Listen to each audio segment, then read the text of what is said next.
अस्सलामुअलैकुम दोस्तों, मैं हूँ हामिद और आप देख रहे हैं इलेक्ट्रीशियन उस्ताद। तो जी दोस्तों, जो आज का हमारा टॉपिक है वो है वोल्ट, एम्पेयर और रेजिस्टेंस।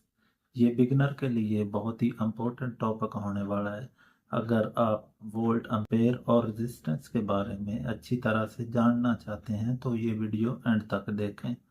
तो जी दोस्तों, जो भी आज हम वीडियो बनाने जा रहे हैं इस टॉपिक के ऊपर, बिगनर के लिए ये बेहतरीन टॉपिक है। अगर ये समझ में आ गया तो समझ लीजिए कि आपको पूरी बिजली समझ में आ गई है। तो जी दोस्तों, सबसे पहले आते हैं वोल्ट की तरफ। वोल्ट का मतलब होता है प्रेशर के, जो करंट है वो कितने प्रेशर से, बिजली करंट को कितने प्रेशर से तारों के अंदर धकेल रही है, वो होता है वोल्ट। मतलब अगर पानी की टैंकी जितनी ऊंची होगी तो पाइप में उतना ही पानी ज़्यादा आता है प्रेशर के साथ। इसी तरह ये जो बिजली है इसको भी देखा जा सकता है कि करंट कितने फ्लो में है, करंट के फ्लो को वोल्ट कितनी स्पीड से आगे धकेल रहे हैं वायर के अंदर, तो ये हुआ वोल्ट। अभी आते हैं अम्पेयर की तरफ। अम्पेयर अम्पेयर मतलब है कि इन वोल्ट, बिजली का जो वोल्ट है, जो तारों के अंदर करंट का फ्लो है, उनकी मिकदार कितनी है।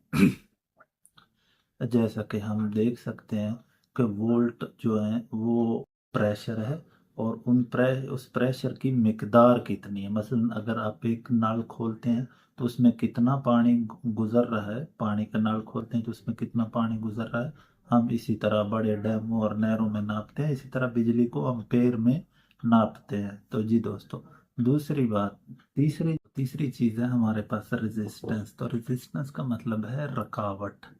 यानी कि ये जितनी भी तार मोटी होगी उसमें उतनी रेजिस्टेंस कम होगी, और जितनी वायर पतली होगी उसमें रेजिस्टेंस उतनी ज़्यादा होगी। रेजिस्टेंस को ओमेगा, ओम दिला के ओमेगा से शो किया जाता है।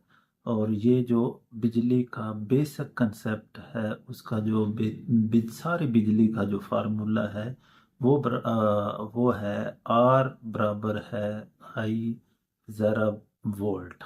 यानी करंट एम्पेयर ज़रब वोल्ट, आर रेजिस्टेंस बराबर है करंट ज़रब वोल्ट।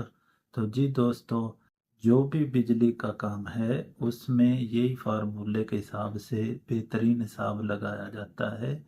इस हिसाब से घरेलू वायरिंग होती है, और इस हिसाब से जो भी काम है इलेक्ट्रिकल का उसमें यही फार्मूला। इससे हम जो बेहतरीन तार का साइज है, पंखे का साइज है, एसी के लिए जो वायर चाहिए, तो हीटर, किसी भी चीज़ के लिए चाहिए, हम इसी फार्मूले की मदद से एमसीबी और ब्रेकर और जितना भी वायर है, स्विच वगैरह का, इसी फार्मूले के हिसाब से हम हिसाब लगा सकते हैं। तो अगर आपको ये मेरी वीडियो अच्छी लगी हो तो चैनल को सब्सक्राइब करें और कमेंट में सवाल पूछें। तो दोस्तों, अगर आपको मेरी वीडियो पसंद आई हो तो इसको, मेरे चैनल को सब्सक्राइब कर दें, वीडियो को शेयर कर दें और लाइक